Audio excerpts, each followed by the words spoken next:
యేసుక్రీస్తు వారి అతి శ్రేష్టమైన నామమున మీకు నా హృదయపూర్వక వందనములు తెలియజేస్తూ ఉన్నాను.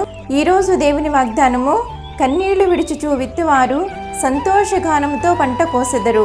కీర్తనలు 126వ అధ్యాయము 5వ వచనము. దేవుని సన్నిధిలో నీవు కార్చే కన్నీరు వృధా కాదు. ఓర్పుతో నీవు చేస్తున్న ప్రార్థన వృధా పోదు.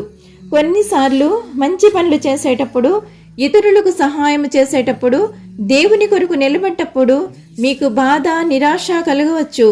ఈ కన్నీళ్ళన్నీ ఫలవంతమైన విత్తనాలు. మీరు కన్నీళ్లతో విత్తిన విత్తనాలన్నీ దేవుని సహాయం వచ్చినప్పుడు గొప్ప పంటగా మారుతాయి. మీ నోటి నిండా నవ్వుతో, హృదయం సంతోషగానముతో నిండిపోతుంది.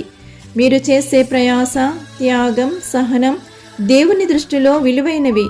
నేడు మీరు అనుభవిస్తున్న ప్రతి కష్టం రేపటి రోజున మీరు పొందబోయే గొప్ప సంతోషానికి, ఆశీర్వాదానికి కారణం. దుఃఖం శాశ్వతమైన ఆనందంగా మారుతుంది. కన్నీళ్లు తుడిచి సంతోషముతో పంట కోసే సమయం త్వరలోనే కలుగుతుంది. నిరీక్షణ కోల్పోకుండా విశ్వాసముతో పనిని కొనసాగించు.